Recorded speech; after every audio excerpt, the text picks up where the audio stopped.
Bienvenue à l'émission Le Miroir d'aujourd'hui sur Rwanda TV. Quelle joie de vous retrouver, chers téléspectateurs. Chaque semaine dans l'émission Le Miroir, on vous fait découvrir une personnalité au parcours intéressant, inspirant qui nous motive à faire plus de nos vies. Et aujourd'hui, bien sûr, on ne va pas faire exception et ce sera un parcours assez impressionnant, une carrière extraordinaire. Et je suis sûr qu'aujourd'hui, on va apprendre beaucoup, que ce soit sur l'écriture, que ce soit sur la créativité, dans les façons de s'exprimer à travers l'écriture, etc. Et ce sera avec notre invité du jour. Mais avant de vous l'introduire, j'aimerais encore une fois qu'on se rappelle que c'est très important que chacun d'entre nous respecte les gestes barrières contre la COVID-19. La pandémie sera derrière nous bientôt, on espère. Et pour l'instant, il faut qu'on continue à tous faire des efforts. Notre invité du jour est Jean-Marie Vianney Lulangwa. Écrivain, dramaturge, poète et traducteur, Jean-Marie Vianney Lulangwa enseigne le français aux fonctionnaires anglophones du gouvernement fédéral du Canada au Centre des langues internationales Charpentier à Ottawa. Et il est membre de l'Association des auteurs et auteurs de l'Ontario français. Il est né en 1959 à Luninga, dans l'ancienne préfecture de Butare. Il a grandi en exil au Burundi, où il a fait ses études jusqu'à la licence en lettres françaises à l'Université du Burundi. Il a enseigné le français respectivement au lycée Lubanga, au lycée Lutovu, au lycée de l'Amitié ex-Saint-Albert et écrit puis fait jouer de nombreuses pièces de théâtre dont La traversée du désert et de Harlem à Accra. Il est ensuite parti en Italie pour ses études de sociologie dans la Pontificia Università Gregoriana de Rome et des études de linguistique africaine à l'Université libre de Bruxelles. Il a traduit en italien certaines de ses pièces de théâtre qu'il a fait jouer au Centro Culturale Internazionale Giovanni XXIII de Rome. Depuis 2007, il réside au Canada, à Ottawa, où il a fait une maîtrise et des études doctorales en sociologie. Il a publié plusieurs ouvrages, dont 3 à Paris aux éditions L'Harmattan, Un Rwandais sur les routes de l'exil en 2005, Au sortir de l'enfer en 2007, Les identités lourdes à porter en 2016. La première dame du Rwanda a pris part au café littéraire où Jean-Marie Vianney Lulangwa a été panéliste aux côtés des auteurs Virginie Brinker et Kulsi Lamko sur le thème de la préservation de la mémoire du génocide des Tutsis du Rwanda. Son nouvel ouvrage, Le génocide perpétré contre les Tutsis du Rwanda, est expliqué à ses enfants, paru en octobre 2020 en version bilingue, français et anglais, traite également du même sujet, cette fois-ci expliquant le génocide commis contre les Tutsis du Rwanda aux jeunes lecteurs. Jean-Marie Vianney est aussi directeur artistique de la troupe culturelle Izuwa, qui joue ses pièces dans différentes villes du Canada. Aujourd'hui, il profite de son passage à Kigali pour passer sur notre plateau, nous parler de son nouveau livre, de son impressionnant parcours et se mettre face au miroir. Ce sera juste après cette petite pause. Soyez prêts.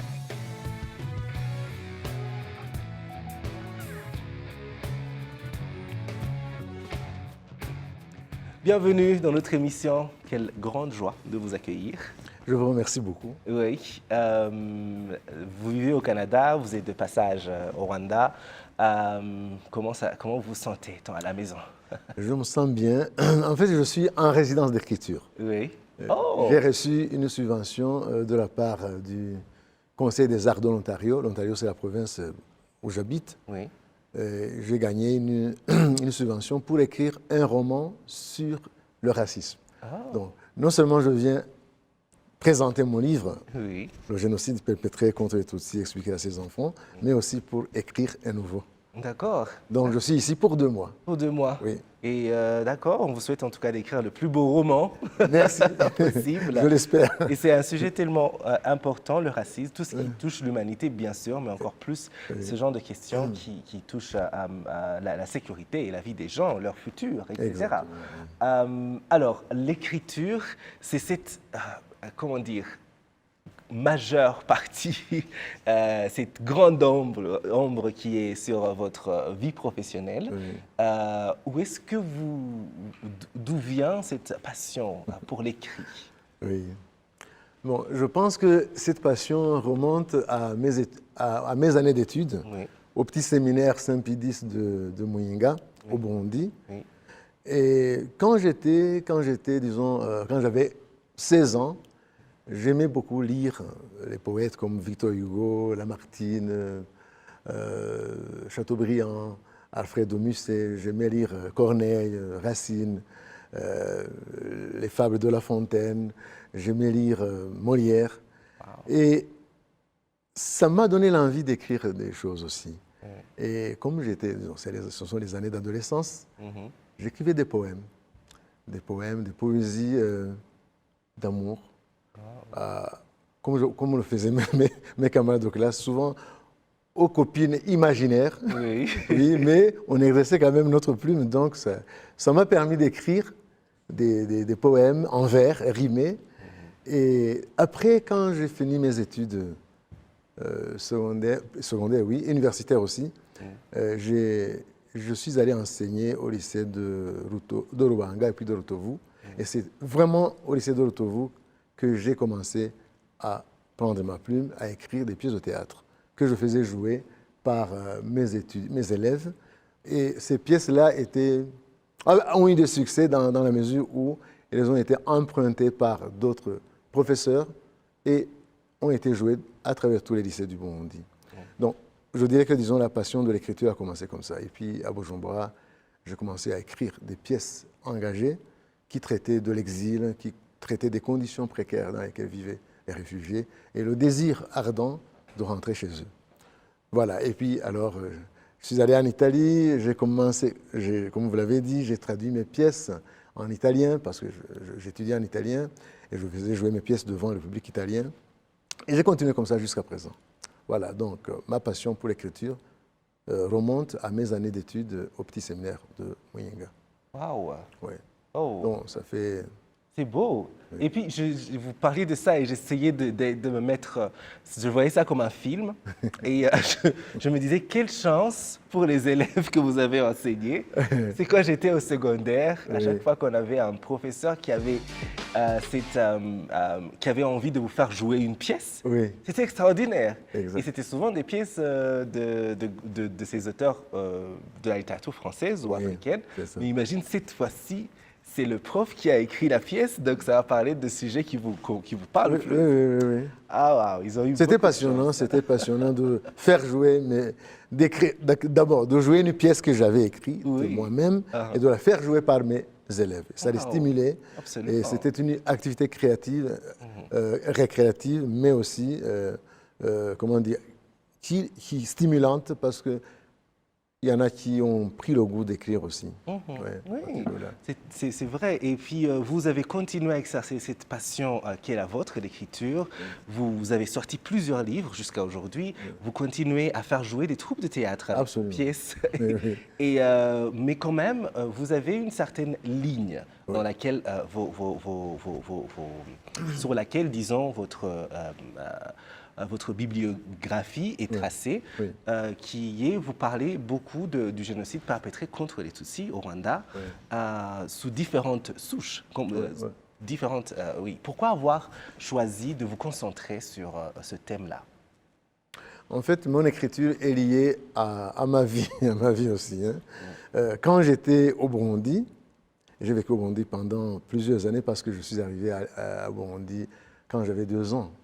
Donc, pratiquement, je suis culturellement burundais. Oui, et c'est une expérience que vous partagez avec beaucoup de Rwandais. Oui. Parce que je suis arrivé à l'âge de 2 ans, j'ai fait mes études primaires, secondaires, universitaires, j'ai enseigné là, toute mon interaction avec les gens. C'est là. J'ai beaucoup d'attaches au Burundi, ça c'est vrai. Donc,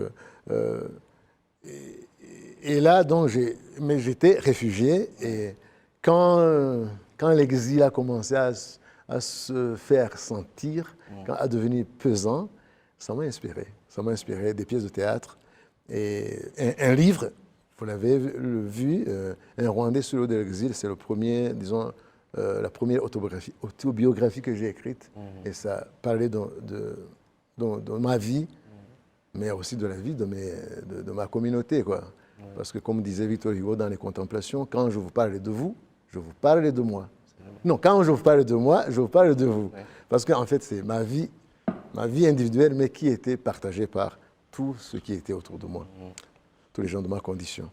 Donc, alors, quand j'étais à Rome, quand je faisais mes études à Rome, de 94 à 99, évidemment, le génocide, on a vu le génocide, je l'ai vu sur les écrans de télévision, et à ce moment, il y a des enfants, des bambins vraiment qui ont été recueillis par des familles italiennes et sur l'école de leur maman. Et quand ils sont arrivés à Rome, ils appelaient encore maman.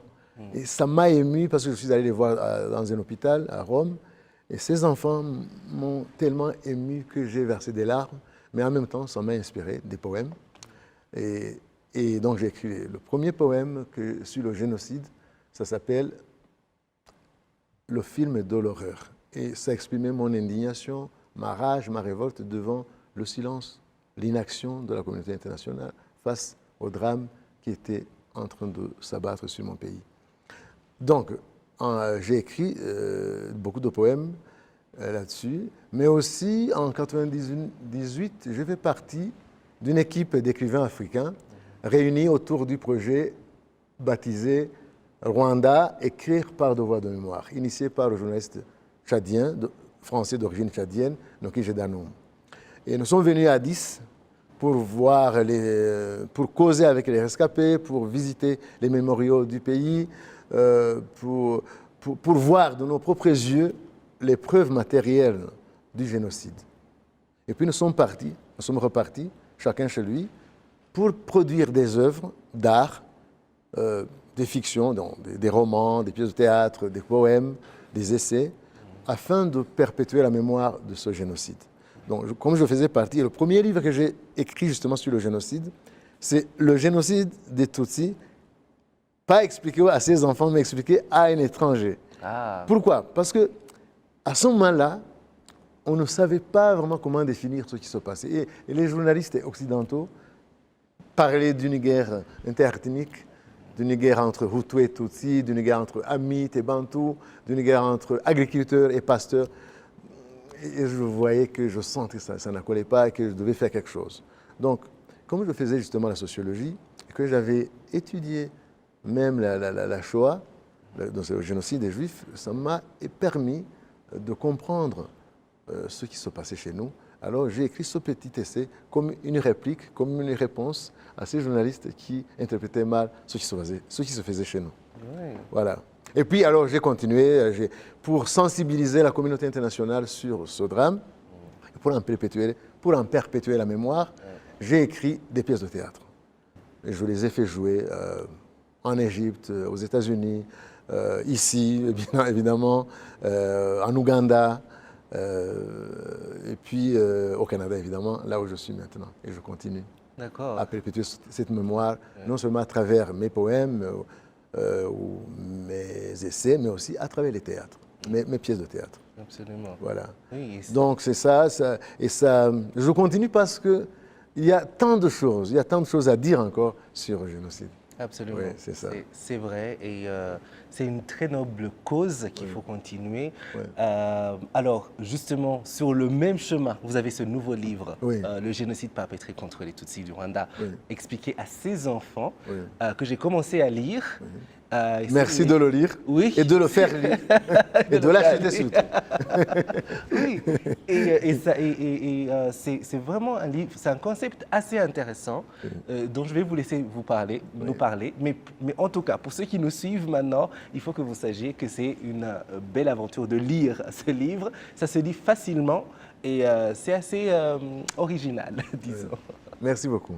Donc, en fait, ce livre est né du café littéraire que la Commission nationale de lutte contre le génocide a organisé en 2019 et auquel j'avais été invité avec mon collègue écrivain Kursi Lamko du Tchad qui vit maintenant au Mexique et Virginie Brinker qui vient de France, donc qui est française et qui a fait des écrits aussi sur le génocide. Oui. Et donc, nous étions à trois sur le panel Et je lui ai demandé justement de figurer aussi dans cette œuvre. Oui. Comme nous étions ensemble au café, il figure aussi dans mon livre. C'est elle qui a écrit Virginie Brinker a fait la préface Ouais. et Kursi Lamoko a fait la postface. Ah, là, je sais pas. Oui, encore voilà. arrivé.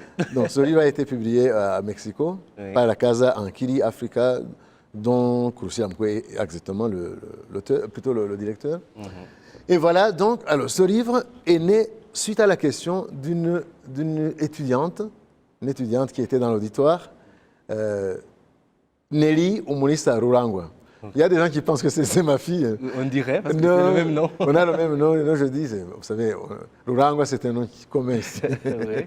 Oui, donc, elle m'a posé la question, comment expliquer le génocide aux jeunes pour qu'en grandissant, ils savent ce qui s'est fait.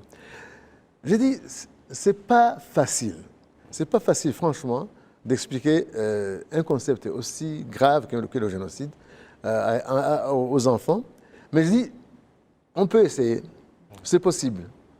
Donc, en fait, j'ai relevé le défi. C'est-à-dire, quand je suis retourné à Ottawa, je me suis mis à l'œuvre. Mais alors, la stratégie que j'ai utilisée, c'est de simplifier les concepts. C'est-à-dire, moi, j'ai étudié le génocide des Tutsis, j'ai étudié le génocide des Juifs. Il y a des concepts qui ne sont pas familiers avec, plutôt avec lesquels les jeunes ne sont pas familiers, les concepts académiques.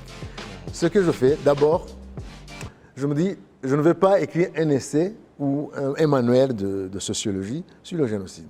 Je vais créer des personnages. Donc, ce livre, c'est à la fois une œuvre de fiction, mais aussi une œuvre explicative. Donc, j'ai créé un personnage, un professeur